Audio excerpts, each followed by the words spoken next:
and no provision can be made. So I'm really hoping and praying now that out of this bad situation, adversity comes opportunity, and we work together in terms of settling and trying to get the people back, lives back to normal. The weather system affecting the island is sure to rack up billions of dollars in costs. Dashan Hendricks takes a preliminary look.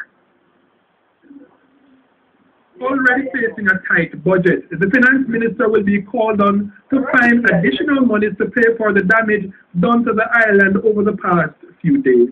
It is going to cost us a significant amount of money. It's much too early to even look at estimates. The National Works Agency has been instructed, you go clear the roads. We have to get the roads cleared. Once the system has passed, then we'll do an assessment in terms of the repair and restoration that has to be done. Persistent rains in the past have always affected food production and the prices. The Prime Minister said he has seen some areas in St. Catherine where crops have been flattened.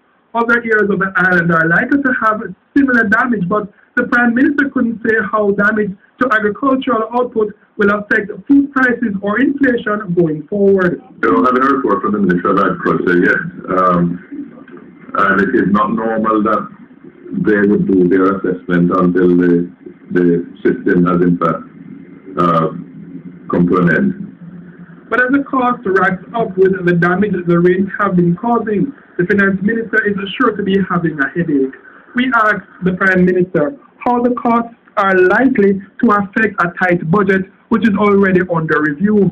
Too early to make any clear statements in terms of what impact it is going to have on the budget. What is very clear from previous experience is that it is going to require adjustments, and how those adjustments will be designed and how they will be struck is something that we will have to explore.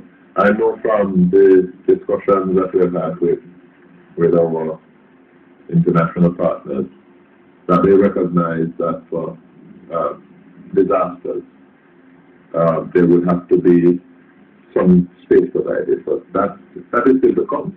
He also didn't say if the additional costs of the weather damage will require a second adjustment to the IMF's letter of intent, but he indicated that he's not expecting much help from outside. Because it's not a hurricane, we're not able to claim under our catastrophic insurance fund, for which we have to pay significant premiums each year. Because it's not a hurricane, the donor countries are not likely to respond in terms of emergency assistance. And therefore, we may have to look at the existing programs that we have with them to see how can some of those programs be refocused, redirected in order to address some of these problems. Dashan Hendricks, TVJ News. In the meantime, tourism officials say the sector is not experiencing any major fallout from the damage caused by the rain. The early reports are that the tourism industry is in pretty good shape, in that much of the infrastructure reports to be in okay condition. No major reports have come in.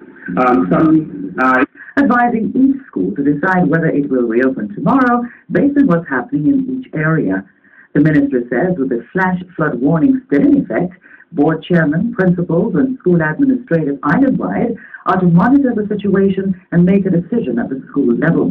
The minister notes, however, that schools not affected by bad weather should reopen. All schools were closed today. This evening, in the health report, Shavella Mitchell looks at the urine